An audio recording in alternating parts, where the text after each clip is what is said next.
కష్టములు వచ్చినను కనికరించి నిన్ను కాపాడును. రమ్మనుచున్నాడు నిన్ను ప్రభు యేసు, వంచాదు తన కరము చాపి పిలచుచున్నాడు.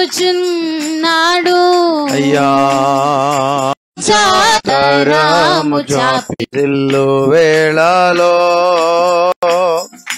బలమును నీకిచ్చును. సొమ్మసిల్లు వేళలో బలమును నీకిచ్చును. ఆయన నీ వెలుగు రక్షణ అయినందున ఆలసింపక నీవు త్వరపడి రమ్ము. ఆయన నీ వెలుగు రక్షణ అయినందున ఆలసింపక నీవు త్వరపడి రమ్ము. రమ్మనుచున్నాడు నిన్ను ప్రభు యేసు, వాంఛాతో తన కరము చాపి పిలచుచున్నాడు.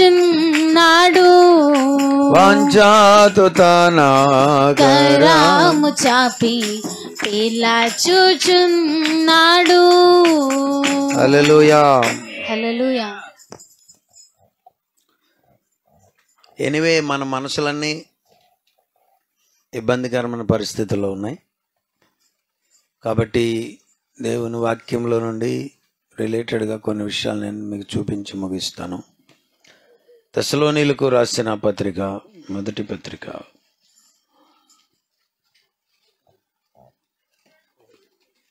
4వ అధ్యాయము 13వ వచనం. సహోదరులారా, నిరీక్షణ లేని ఇతరులు ఉన్నారు లోకంలో, వాళ్ళ వలె మీరు దుఃఖపడొద్దు అన్నాడు. లోకంలో నిరీక్షణ లేని ఇతరులు, పోనీ వాళ్ళకి ఈ సంగతి అన్న తెలుసో తెలీదు, ఏమని మేము నిరీక్షణ లేని ఇతరులము అని. వాళ్ళు ఇతరులు, పితరులు వేరు, ఇతరులు వేరు. వాళ్ళను వేరు చేశాడు ఈ మాటతో, ఒక్క మాటతో వాళ్ళను ప్రక్కన పెట్టాడు. సహోదరులారా, ఇతరులు ఉన్నారే వారికి నిరీక్షణ లేదు. వాళ్ళు మీ బంధువులు కావచ్చు, వాళ్ళు మన బంధువులు కావచ్చు, వాళ్ళు ధనవంతులు కావచ్చు, వాళ్ళు ఏలికలు కావచ్చు, వాళ్ళు ధనవంతులు బలవంతులు కావచ్చు, అన్ని విషయాల్లో వారు గుర్తింపు పొందిన వారు కూడా కావచ్చు. కానీ వారికి ఇతరులు అని పేరు పెట్టి ప్రక్కన పెట్టాడు. రెండవది అన్నాడు, వారు నిరీక్షణ లేని ఇతరులు. అలాంటి జాబితాలో మీరు ఎవరైనా ఉన్నారా? ఏ జాబితాలో? నిరీక్షణ లేని ఇతరుల జాబితాలో. దేవునికి స్తోత్రం, హల్లెలూయా.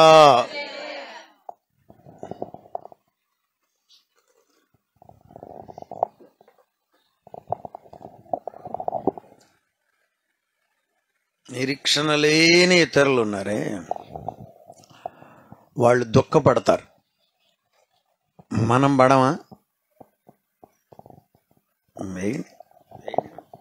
వాళ్ళది ఎక్కడుంటే వాళ్ళకి మనశ్శాంతి ఉండదు.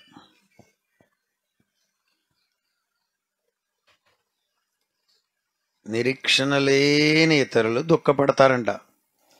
మనం పడతామా పడమా?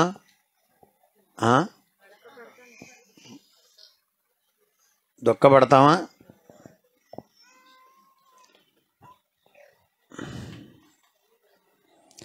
అందరికీ దుఃఖం ఉంది. అయితే ప్రభు ఏమంటున్నాడంటే వాక్యంలో, మీరు దుఃఖపడండి కానీ నిరీక్షణ లేని ఇతరులు దుఃఖపడ్డట్టుగా మీరేమీ దుఃఖపడక్కర్లా. నిరీక్షణ లేని ఇతరులు ఎలా దుఃఖపడతారంటే, ఇక మనం చూడలేంగా, ఇక మనకు కనబడదుగా, ఇక వెళ్ళిపోయిందిగా, ఏమో ఏ లోకానుందో అంటారు. కానీ మనకేమో తెలుసు అండి. తెలిసినప్పుడు పరిస్థితి వేరుగా ఉంటుంది, తెలియనప్పుడు. నిన్నటి దాకా జెన్నీకి ఆందోళన లోపల ఏముందో అని. ఇప్పుడు ఏం తెలిసింది? ఏమీ లేదని తెలిసింది. ఇప్పుడు ఏమైంది? అంతేగా. బ్యాంకులో 10 లక్షలు ఉన్నాయని తెలిసింది అనుకో, ఎలా ఉంటారు?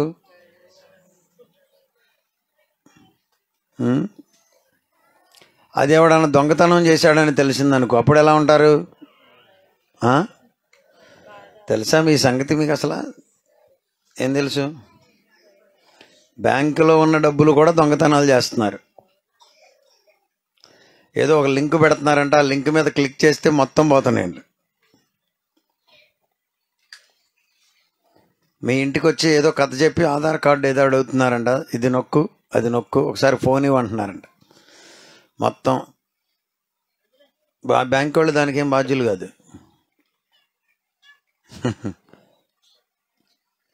నిన్న మొన్న మన సంపత్ ఏటీఎంకి వెళ్ళి ఏదో డబ్బులు వేసాడు, అది బ్యాలెన్స్ చూపించట్లేదు, ఇక్కడేమో పడలేదు, వెళ్ళిపోయినాయి డబ్బులు లోపలికి. ఎలా ఉంటుంది? పర్లేదు ఎక్కడ పోతే ఇలా వచ్చేస్తాడా? అప్పుడు కరుణాకర్ గారు, ఎక్కడ బావు పడతాయి అవి, కాసేపు అక్కడ ఉండు. చాలాసార్లు అట్లా జరుగుతాయి. When we know something in reality, అప్పుడు మన ఫీలింగ్స్ మారిపోతాయి. ఇప్పుడు ప్రభువాక్యం మనకేం చెప్తుందంటే, నిరీక్షణ లేని ఇతరులు ఉన్నారే, వాళ్ళు దుఃఖపడతారు, ఇంకెన్నటికీ చూడలేమన్నట్లుగా దుఃఖపడతారు, ఇంకెన్నటికీ కనబడరుగా అన్నట్లుగా దుఃఖపడతారు, మరణము నిత్యము అన్నట్లుగా దుఃఖపడతారు. కానీ క్రీస్తు యేసునందున్న వారికి మరణము నిత్యము కాదు, మరణము రెస్టింగ్ ప్లేస్. మరణము entering in to the Paradise, పరలోకానికి లేక పరదైసునకు నిన్ను నడిపేటటువంటి ఒక మార్గం అని చెప్పాడు. నిరీక్షణ లేని ఇతరుల వలె మీరు దుఃఖపడకుండా నిమిత్తము, ద హోల్ ఐడియా ఏంటో తెలుసా ఈ వాక్యంలో? మీరు దుఃఖపడకుండా నిమిత్తం. అందరూ అనండి, మనం ఏం చేయకూడదని? ఏమండి? దుఃఖపడకూడదని. దుఃఖం కూడా రకరకాలుగా ఉంది ఇక్కడ. నాకు వస్తుంది ఏడుపు, మొన్న వచ్చింది, ఈరోజు వచ్చింది. మీలో చాలా మందికి వస్తుంది. ఇప్పుడు అమ్మ సంగతి చెప్పారు కదా కరుణాకర్ గారు. అమ్మ ధైర్యంగా పాట పాడింది, మరణము పొందక ముందే నరుడా గుర్తెరుగుము ప్రభుని పాడింది. కుమార్తె చనిపోతే కుమార్తె యొక్క భౌతిక కాయాన్ని అక్కడ పెట్టుకుని ఆమె పాట పాడింది. కష్టమే, అనుకున్నంత తేలికేమీ కాదు. చూసారా? కానీ ఈ ఎఫెక్ట్ ఏదైతే ఉందో మన మీద కంటే ఆమె మీద ఇంకా ఎక్కువ ఉంటుంది. చూసారా? ఒక విషయం అందరినీ ఎఫెక్ట్ చేసినా ఒక్కొక్కరిని ఎక్కువగా ఎఫెక్ట్ చేస్తుంది. ఎంతవరకు, ఏ కాడికి, ఎంతవరకు? కొంతమంది ఉంటారు అసలు వాళ్ళకి ఫీలింగ్సే ఉండవు, ఇక అది వేరే సంగతి, దాని సంగతి నేనేం మాట్లాడలే. ఇక అది వాళ్ళ అదృష్టం అనాలో దురదృష్టం అనాలో దాని గురించి మనకు డిస్కషన్ కాదు. ఇప్పుడు మనం దుఃఖములో ఉన్నప్పుడు ప్రభు అంటున్నాడు, మీరు దుఃఖపడకుండా నిమిత్తం. మీకు దుఃఖ నివారణ కొరకు నేను ఒక మాట చెప్తా, వినండి. ఏంటంట?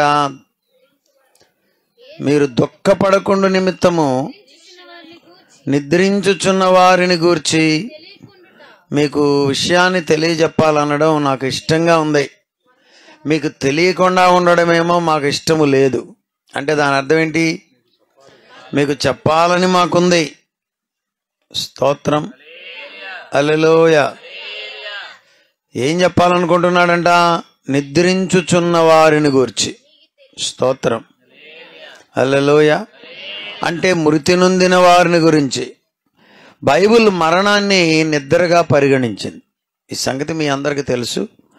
ఎవరన్నా ఒకళ్ళిద్దరు కొత్త వాళ్ళు ఉంటే మీకు చెప్తున్నా, బైబిల్ ఏం చేసింది? మరణాన్ని నిద్ర. దేనికి దృశ్యంగా ఉంది? సాదృశ్యంగా ఉంది.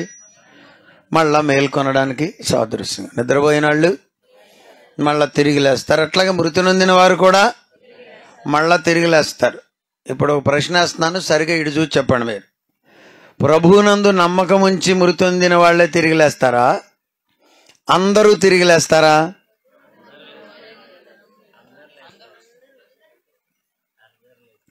ప్రభువు నుండి మృతి నొందిన వారే తిరిగి లేస్తారండి. అందరు ఎట్టా లేస్తారు అన్న వాళ్ళు ఒకసారి చేయి చూపించండి. రైట్. వాళ్ళు కాదండి, వాళ్ళు ప్రభువునందు మృతి నొందిన వారు, విశ్వాసం ఉంచిన వాళ్ళు తిరిగి లేస్తారు, విశ్వాసం ఉంచని వాళ్ళు తిరిగి లేస్తారు అన్న వాళ్ళు చేయి చూపించండి. మంచిది. అదో ఇదో అసలు మాకేం తెలుసండి, మమ్మల్ని అడుగుతున్నారు, మాకు ఏది తెలియదు అన్న వాళ్ళు ఎవరైనా ఉంటే చేయి చూపించండి. మీకు నేను చెప్తాను, వినండి. తప్పులేదు. బైబిల్ గ్రంథము పునరుత్థానం అనే పదాన్ని వాడింది. మాకు బైబిల్ స్కూల్ టీచర్ మా జైసన్ సార్ చెప్పినప్పుడు ఆయన ఏం చెప్పారంటే, బైబిల్ స్కూల్ ప్రొఫెసర్ ఆయన ఏం చెప్పారంటే, అప్పుడు మేజర్ రిలీజన్స్ చెప్పిన ఆయన చెప్పారు ఈ మాట. మేజర్ రిలీజన్స్, మైనర్ రిలీజన్స్ అని పెద్ద మతాలు చిన్న మతాలని విడగొట్టి వాటిని టీచ్ చేశారు. అప్పుడు ఏం చెప్పారంటే, పునరుత్థానము అనే పదం, రిజరెక్షన్ అనే పదం ఒక బైబిల్లో తప్ప మరి ఏ ఇతర మత గ్రంథములోనూ లేదంట. చూసారా? పునరుత్థానం అనే పదం. చచ్చిపోయి తిరిగి లేవడం పునరుత్థానం కాదు. చచ్చిపోయి తిరిగి లేచాడని చాలా మందిని గురించి చెప్తున్నారు. వాళ్ళు మళ్ళా చచ్చిపోయారు. చనిపోయి తిరిగి లేచి ఇంకెన్నటికీ చనిపోకుండా ఉండడం పునరుత్థానం. ఆమేన్. ఈ మాట బైబిల్లో ఉంది. ఇప్పుడంటే మన ప్రసాద్ గారు ప్రభువుని నమ్మారు, ఆయన కొంచెం టైం పట్టింది. అలా టైం పట్టే వారికి ఇంకా ఎవరన్నా ఇంకా ప్రసాద్ గారి కన్నా సీనియర్స్గా ఉండి ఇంకా నాకు ఇంకా ఎక్కువ టైం పడుతుందండి అన్నవారికి మీరు ఇంకా ఎందుకు ప్రభువుని నమ్ముకోవాలంటే మీకు చెప్తున్నాను వినండి. బైబిల్లో ఉన్న దేవుడు మనకు పునరుత్థానముని ఇస్తాడు. హల్లెలూయా. మరణించిన తిరిగి లేపుతాడు. అయితే ఇక్కడ ఒకటి, ఇందాకడ వాళ్ళు వీళ్ళు కూడా అనే విషయంలో కన్ఫ్యూజ్ అయిన వాళ్ళకి చెప్తున్నాను. చనిపోయిన ప్రతివాడు తిరిగి లేస్తాడు అని బైబిల్లో ఉంది. పునరుత్థానము రెండు రకాలు. ఒకటి జీవ పునరుత్థానము, రెండు తీర్పు పునరుత్థానము లేక మరణ పునరుత్థానం. జీవ పునరుత్థానం అంటే ప్రభువునందుండి మృతి నొందిన వారు లేస్తారు. వాళ్ళు క్రీస్తునందున్నారు గనుక క్రీస్తునందున్న వారికి ఏ శిక్షా విధియు లేదు గనుక వారు నిత్య జీవం కొరకై లేస్తారు. వీళ్ళు లేవడంలోనే బాగా వినాలి మీరు. టైం వచ్చిందని చెప్తున్నాను, ఇదివరకు చెప్పే ఉంటాను, మళ్ళీ కొత్త వాళ్ళు ఉంటారని మళ్ళీ చెప్తాను. ఎట్లా లేస్తారు? యేసయ్య మధ్యాకాశానికి ఆర్భాటముతో వస్తాడు, ప్రధాన దూత శబ్దముతో వస్తాడు. ఆ శబ్దానికే లేస్తారంట. ఉరిమినప్పుడు చెప్పండి, గుడ్లు పగిలి పిల్లలు అవుతాయని చెప్పేది మా అమ్మ. నిజం ఒట్టిందో నాకు తెలియదు, పెద్దోళ్ళు చెప్పేవాళ్ళు అట్ట. అన్నీ కాదులే, తొండగుడ్లు, పాము గుడ్లు అట్లాంట. మరి I don't know, I cannot stand for the science, but mummy use to say. కానీ అది ఏదో కానీ ఇది మాత్రం వాక్యంలో రాయబడిన మాట. ఏది? ప్రధాన దూత శబ్దముతో ప్రభువు రాగా సమాధులు తెరవబడతాయి. దేవునికి స్తోత్రం. ఏమవుతాయి? సమాధులు అందరి సమాధులు కాదు, క్రీస్తునందుండి మృతులైన వారి మృతులు సమాధులు. ప్రభువులో ఉన్నవారి సమాధులు. అది మొదటి పునరుత్థానం. ఇప్పుడు వాళ్ళు లేచారు. లేచిన తర్వాత సంఘం ఉన్నాంగా, మనం బ్రతికే ఉన్నాంగా. ప్రభు దగ్గరికి వెళ్తే అక్కడ ఉంటాం, లేకపోతే ఇక్కడే ఉంటాం ప్రభు వచ్చే సమయాన్ని. వాళ్ళు మనము అంట కలసి అని ఉంది బైబిల్లో, ఉందా లేదు? అక్కడ ఏకముగా ప్రభువుని ఎదుర్కొనుటకు మేఘమునెక్కి మధ్యాకాశమునకు కొనిపోబడతాం. హల్లెలూయ, హల్లెలూయ. ఆకాశ మండలమునకు యేసయ్య అక్కడున్నాడు. ఎక్కడున్నాడు? మధ్యాకాశంలోనికి వచ్చాడు.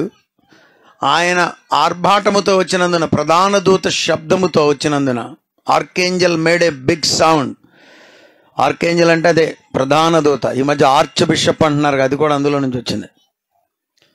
పెద్ద దూతలు ముగ్గురు. నంబర్ 1 గాబ్రియల్, మికాయల్, లూసిఫర్ కూడా ప్రధాన దూతే. వీళ్ళు ముగ్గురు ప్రధాన దూతలు. వీళ్ళ కింద కోటాను కోట్ల దూతలు. మళ్ళా ఒక్కడు పడిపోయాడు వీళ్లలో. ఎవరు? లూసిఫర్. లూసి అంటే కూడా స్తుతి అని అర్థం. యోధా అంటే కూడా స్తుతి అని అర్థము. వాళ్ళిద్దరు పడిపోయారు. ప్రభువుని స్తుతించవలసిన వాళ్లే పడిపోయారు. పాయింట్కి వద్దాం. ఇప్పుడు మృతులు లేచారు, అక్కడికి వెళ్ళారు. చూసారా? వాళ్ళ పరిస్థితి ఏంటంటే, వాళ్ళు అక్కడ 7 ఏండ్లు ఉంటారంట. ఎన్నేళ్ళు చెప్పండి? 7 ఏండ్లు. పరిశుద్ధులకు విందు, వేడుకతో విందు సాలకునన్ తొడుకు వెళ్ళును నా కోరిన ఫలములు తినిపించునులే కూరిమితో. అక్కడ విందు. ఆమేన్. ఇక దేవుడే విందు పెడుతున్నాడంటే ఎలా ఉంటుందండి? ఈ మధ్య జనానికి ఏం చేయాలో తెలవక డబ్బు కొన్ని విందులు పెడుతున్నారు. మొత్తం 150 రకాలంట. 150. ఎక్కడన్నా 4, 5, 10 విన్నా నేను. 12 విన్నాం. ఇప్పుడు ఇంకా తొండ ముదిరి అన్నట్టుగా పిచ్చ ముదురుతుంది వాళ్ళకి. అక్కడ 150 పెట్టారు కాబట్టి నేను అట్లే 10 రకాలంట. పెసరట్టు, మినపట్టు, ఉల్లట్టు, ఆయట్టు, ఈ అట్టు, చపాతీలు, రకరకాలుగా. ఓ పక్కన టిఫిన్లు, ఓ పక్కన ఇది. మొన్న ఎక్కడ వెళ్ళాం మేము ఇలాంటి దానికి, పెద్ద కార్యక్రమం అంటే వెళితే అక్కడికి వెళితే అందరూ అంటున్నారు, చీ అసలు ఏం బాగోలేదంటున్నారు. అంతే జరిగేది, వాస్తవంగా అంతే. Too much of anything is bad అన్నారు ఇంగ్లీష్లో. ఎక్కువైతే ఏదైనా కష్టమే కదా. సరే, పాయింట్కి వద్దాం. ప్రభువు ఏర్పాటు చేసే విందు అది. ఎన్నేళ్ళు చెప్పండి? ఈ 7 ఏండ్లు ఎక్కడి నుంచి తీశారంటే దానియేలు గ్రంథంలో నుండి తీశారు. 7 వారముల్లో నుండి 7 ఏండ్లు విందు అక్కడ జరగబోతుంది. అది తర్వాత మీకు చెప్తాలే. ఆ తదుపరి ప్రభువు వారిని తీసుకుని మళ్ళీ భూమి మీదకి వస్తాడు. అప్పుడు 1000 ఏండ్ల పరిపాలన. ఓకేనా? అప్పుడు 1000 ఏండ్ల పరిపాలనలో మనం రాజులముగా ఉంటాం. ప్రభు రాజు, ఆయనకి రాణిగా. అక్కడ సింబాలికల్గా రాణి అంటే రాణి అని కాదు. అక్కడ ఏంటంటే అది సాదృశ్య బోధ. ఇందాక ఏదో ఎవరో చెప్పారుగా, దర్శనాలు ఇట్లా కనబడ్డాయని. అది సాదృశ్యంగా. అలాగా అంటే మనము ఈ లోకాన్ని లిటరల్గా ఏలబోతున్నాం, గుర్తుంచుకోండి. అంటే ఏలటం అంటే ఊరికే అనుకోవడం కాదు. యేసయ్య మనల్ని తీసుకుని భూమి మీదకి రాజుగా రాబోతున్నాడు. ఆ పరిపాలన ఇప్పుడు ఎలాగా ఉందో ఇది అలాగా ఉంటుంది. లిటరల్ అంటే అది పదం. లిటరల్ అంటే అక్షరార్థముగా అంటారు తెలుగులో. అంటే మాయ కాదు, నిజముగా. అయితే ఈ 1000 ఏండ్లు సాతాను, చెప్పండి ఎవరన్నా ఒకళ్ళన్నా, బంధించబడతాడు, కట్టివేయబడతాడు. కాబట్టి ఇక అపవాదే కట్టివేయబడితే సమస్యలు లేవు. ప్రశాంతంగా పరిపాలన ఉంటుంది. ప్రభువు పరిపాలిస్తాడు. ఆ తదుపరి మళ్ళా అదే అప్పుడు ధవళ సింహాసనపు తీర్పు, వైట్ థ్రోన్ జడ్జిమెంట్. మేకలెటు గొర్రెలెటు. అప్పుడు వాళ్ళు కూడా ఏకమవుతారు. ఎవరు? క్రీస్తునందు లేకుండా మృతి నొందిన వారు. వాళ్ళు కూడా ఏకమై అప్పుడు వాళ్ళకి తీర్పు జరుగుతుంది. అది తీర్పు పునరుత్థానం. ఇదేమో జీవ పునరుత్థానం, అదేమో తీర్పు పునరుత్థానం. కాబట్టి ఇదంతా వ్యవహారం ఉంది. అసలు వాళ్ళ తర్వాత సంగతి వాళ్ళ అట్ట పెట్టండి, బయట వాళ్ళని. మందిరంలోకి వచ్చిన వాళ్ళకి కూడా విషయం ఏమి ఎక్కట్లా. ఎంతసేపు అయ్యా ప్రభువుని నమ్ముకుంటా కానీ మా ఆవుకి పెయ్యదోడ గిత్తదోడ పడద్దా, రేట్లు బాగున్నాయంట. ప్రభువుని నమ్ముకుంటానయ్యా, పెయ్యదోడ పడద్దా మా గేదెకి, మా కోడలకు అబ్బాయి పుడతాడా, ఇదే గోల. దేవుని వాక్యం చెప్తుంది మనము నిత్యత్వము కొరకు చేయబడ్డాం. We are created for eternity. 2 రోజులకు, 1 రోజు కోసం కాదు. ఈ 70 ఏళ్ళ కొరకు అసలు కానే కాదు. వీళ్ళందరూ 70 ఏళ్ళ కొరకు అనుకుంటున్నారు. చార్లీ కిక్ ప్రభు దగ్గరికి వెళ్ళిపోయాడు. ఇప్పుడు ఆయన ఆత్మ ప్రభుతో కూడా ఉంది. ఆయనకి ఇబ్బంది ఏమీ లేదు. జ్యోతక్క కూడా ప్రభుతో కూడా ఉంది. ఆమెకు అసలే ఇబ్బంది. కాజు వస్తే ఆవిడకి ఎంత సంతోషమో అది దానికన్నా ఎక్కువ సంతోషం. మనం అందరం దుఃఖపడుతున్నాం అనుకోండి, ఆవిడేమంటారు చెప్పండి? నేను బాగానే ఉన్నాను కదా ఇక్కడ, ప్రభువు నన్ను కావాలని ఇక్కడ పెడితే మీరెందుకు దుఃఖపడేది అనరా అంటారు. ఈ సంగతి మనకు తెలియాలి. స్తోత్రం, ఆమేన్. నేను అనుకున్నాను 2 మాటలు చెప్పి వెళ్ళిపోదాం, టైం అయిపోయింది అనుకున్నా. ఇంకా ఈరోజు 3 పాస్టర్ గారులు చనిపోయారు. ఒక పాస్టర్ గారు బందర్లో, ఇంకో పాస్టర్ గారు ఏమో శ్రీకాకుళంలో, ఆయనకు 90 ఏళ్ళు, ఈయనకు 60-70 పైన. జువలపాలెం జక్కరియా గారు 55 ఏళ్ళే. యంగ్ మ్యాన్, మరీ యంగ్ కాకపోయినా నడి వయస్కుడు, మంచి ప్రసంగికుడు. ఆయన ప్రసంగం చేస్తుంటే మీరు ఎవరైనా విన్నారేమో, మన బందరు పరంజ్యోతి గారు ప్రసంగం చేసినట్లుగా ఉంటుంది. సేమ్ డిటో దించేస్తాడు, చప్పట్టు కొట్టడం కూడా. నేను ఆయన అడిగా, పరంజ్యోతి అయ్య గారిని మీరు ఎక్కడన్నా చూసారా అయ్య గారు, బందరు పరంజ్యోతి గారు అంటే, చూసిన గుర్తులు లేవండి కానీ అదే అంటారు అందరు అన్నాడు. నేను వారి సభల్లో కూడా 2-3 సార్లు మాట్లాడాను. మన ఇంటికి వచ్చారు. నిన్న చల్లపల్లి నుండి అటు హైవేకి ఎక్కుతున్నారంట. కారు వాడు వేరొక వ్యక్తిని తప్పించబోయి ఎన్ని కొట్టారు, స్పాట్లో చనిపోయాడు పాస్టర్ గారు. మరణం అన్ఎక్స్ప్లెయినబుల్, మనకు అర్థం కాదు. ప్రభు లోకానికైతే సింపుల్గా ఎందుకు ఎట్లా జరిగింది పాస్టర్ అంటున్నారుగా అనడానికి అవకాశం ఉంది. కానీ ప్రభు చిత్తం ప్రభువుకు తెలుసు. ఆయన పిలవాలి అనుకుంటే ఎలాగైనా ఆల్ ఆఫ్ సడన్గా పిలుస్తాడు, మెల్లగా పిలుస్తాడు. ఇంకేముంది, మొన్న మేము వెళ్ళినప్పుడు అంతా బాగానే ఉందనుకున్నాం జ్యోతమ్మ దగ్గర. కానీ మరి పెద్ద టైం తీసుకోవాలి. ఆ తర్వాత వెంటనే మార్పు వచ్చేసింది. ఈ ఓవరాల్గా మనం నేర్చుకోవాల్సిన ఒక పాఠం ఏంటంటే, మరణం ఎప్పుడైనా రావచ్చు, అన్ఎక్స్పెక్టెడ్. ఎప్పుడు వస్తుందో మనకు, మనందరం ఏమనుకుంటామంటే ఇప్పుడు కాదు అండి. బై ద వే ఇంకా 2-3 రోజుల్లో నాకు కూడా 50 ఏళ్ళు వస్తున్నాయి, హాఫ్ సెంచరీ. 17వ తారీఖు మిమ్మల్ని అందరినీ ప్రేమతో మొవ్వకు ఆహ్వానిస్తున్నాం. దేవునికి స్తోత్రం, హల్లెలూయా. చాలా దుఃఖ పరిస్థితుల్లో ఉన్నాం, అయినా మరి సిద్ధపడ్డాం కాబట్టి జరిగిద్దాం. అయినా దేవుని మీద ఆధారపడి మనం పనిని జరిగిస్తున్నాం. దేవునికి స్తోత్రం, హల్లెలూయా, హల్లెలూయా. ఎలాంటి పరిస్థితి వచ్చినా వెనుకంజ వేసేది లేదు. దేవునికి స్తోత్రం, ఆమేన్. కష్టం అయినా ప్రభు ఎంతైనా నమ్మదగినవాడు. నిరీక్షణ లేని ఇతరుల వలె మీరు దుఃఖపడకుండా నిమిత్తము నిద్రించుచున్న వారిని గూర్చి మీకు తెలియబడకుండుట మాకు ఇష్టము లేదు. కాబట్టి మీరు వినండి, మీకు తెలియపరచడమే మాకు ఇష్టం. యేసు మృతి పొంది తిరిగి లేచినని మనము, ఈ మాటతో ముగిస్తా, లేకపోతే అవదు ఇవాళ. ఏమన్నాడు చెప్పండి?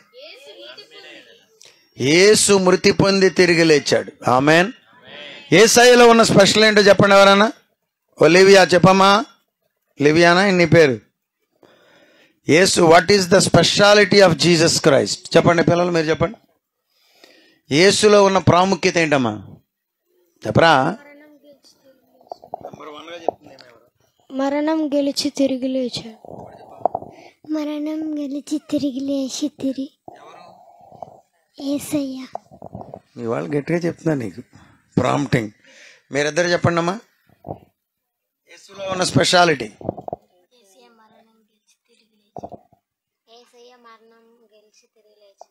మంచిది, బాగానే చెప్పారు అందరు. యేసయ్య మరణమును గెలిచి, మనకున్న ధైర్యం ఇదే, మన సబ్జెక్ట్ ఇదే, మన ఆనందం. యేసుక్రీస్తు వారిలో ఉన్న స్పెషల్ ఏమిటంటే మరణమును గెలిచి. ఈ ఆడపిల్లలు కానీ చెప్పారు, కానీ వీళ్ళని అయితే చెప్తారు. వీళ్ళు ముగ్గురిని అడిగితే ఒకడు కూడా చెప్పాడు. మగపిల్లలు అసలు వినరు. యేసు ప్రభువులో ఉన్న గొప్ప సంగతి ఏంటంటే హీ కాంకర్డ్ ది డెత్. అందుకే ఆయన మోర్ దాన్ కాంకరర్, విజయములో నుండి అధిక విజయములోనికి వెళ్ళాడు. లోకంలో ఉండే అన్ని విజయాలు, యేసులో ఉన్నది ఏంటో చెప్పండి? అత్యధిక విజయం. దేవునికి స్తోత్రం. ఈ విజయమును మించిన విజయము మరొకటి లేదు. ఆయన ఎవరండి? ఐఫోన్ కనిపెట్టిన ఆయన స్టీవ్ జాబ్స్ దగ్గరికి వెళ్ళి, అతను కూడా చనిపోయాడు ఇట్లాగే ఇబ్బందితో. చనిపోయే సమయంలో నీకేం కావాలి? నీకున్న ఆస్తి అంతటిని ఒక్క రూపాయి కూడా లేకుండా వదిలేస్తావా? నేను బతికిస్తామంటే ఏమంటాడు చెప్పండి? వద్దంటాడా? చెప్పండి. ఎవరైనా వదిలేస్తా ఉంటారు. మరణం అంటే అంత బలమైనది. Death is so strong. అయితే యేసయ్య దానిని జయించాడు. ఆమేన్. యేసుక్రీస్తుని ఎందుకు నమ్ముకోమంటున్నామంటే యేసు మృతి పొంది తిరిగి లేచినని మనము. అందరు చెప్పండి అమ్మా, అందరు చెప్పండి అయ్యా. హల్లెలూయా. నమ్మితే చాలు. ఏమి నమ్మాలి ఆనంద్?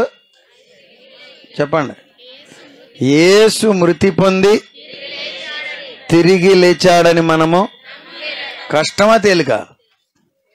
చెప్పండి, చెప్పండి, చెప్పండి. తేలిక కష్టమా? ఒక రకంగానేమో తేలిక, చాలా తేలిక. ఒక రకంగానేమో చాలా కష్టం. ఏంట్రా మతం మారిపోయావా? అసలు మనమేంటి, మన కులం ఏంటి? అబ్బో. నిన్న ఒక పెళ్లి ప్రపోజల్ వచ్చింది. ఆయనే కాల్ చేశారు. ఆయన ఎప్పుడు నాతో మాట్లాడేది. We do business with them. Pastor గారు మా పాప విషయం చెప్దామని చేశాను. సార్ చెప్పండి అన్నాను. మొత్తం మాట్లాడుకున్నాం. అంతా అయిపోయిన తర్వాత చివరికి వచ్చింది, సేమ్ కమ్యూనిటీ కావాలా అండి, ఎవరైనా పర్వాలేదా అన్న. అంతే. అసలు అందులో అసలు రాజీ పడేదే లేదు పాస్టర్ గారు అన్నాడు. చూసారా? క్రైస్తవ సంఘం ఎన్నో మాటలు చెప్తుంది, కానీ కులం దగ్గరికి వచ్చేసరికి చతికిలు పడిపోతుంది. అమ్మో అమ్మో అని. కులం అమెరికాలో లేదు, ఆస్ట్రేలియాలో లేదు, జర్మనీలో, ఏ దేశంలోనూ, నేపాల్లో ఉంది. ఎందుకుందో కూడా మీకు తెలుసు. కులం హైందవ్యములో నుండి పుట్టింది. హైందవ సిద్ధాంతములో బ్రహ్మలో నుండి పుట్టింది. వాళ్ళు ఏమంటారంటే తలలో నుండి బ్రాహ్మణులు, భుజాలలో నుండి క్షత్రియులు అంటే రాజులు, తొడలలో నుండి వైశ్యులు, పాదాలలో నుండి శూద్రులు. ఇంకొక బ్యాచ్ ఉన్నారు, ఊరికి దూరంగా పెట్టారు కదా వాళ్ళు. అసలు బ్రహ్మలో నుండే పుట్టలేదు కాబట్టి నువ్వు వద్దే అసలు బయటికి పో అన్నారు వాళ్ళు. అది కుల సిద్ధాంతం. ఎటు తిప్పుకొచ్చినా కానీ అందులో ఏ మంచి లేదు. అయినా అది మన యొక్క రక్తములోనికి నరాన ఎక్కి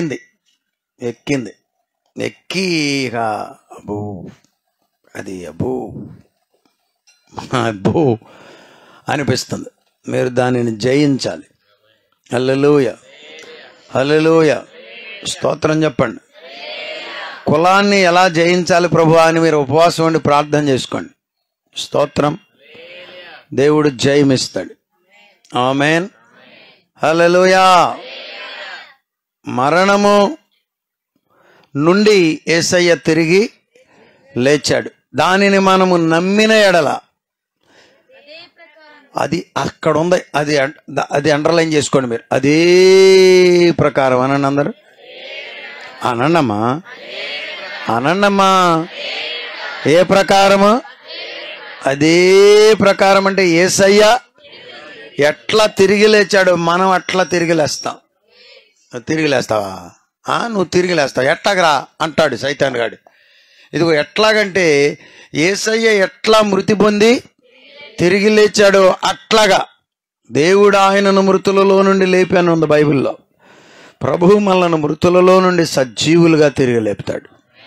మరణము గెలచిన జయ యేసు, మరణమే ఓడెను జయ యేసు, మరణము గెలచిన జయ యేసు, మరణము ఓడెను జయ యేసు, పరమ బలమొసగు జయ యేసు, పరమ బలమొసగు జయ యేసు, శరణము నీవే జయ యేసు, జయ జయ యేసు, జయ యేసు, జయ జయ క్రీస్తు, జయ క్రీస్తు. హల్లెలూయా.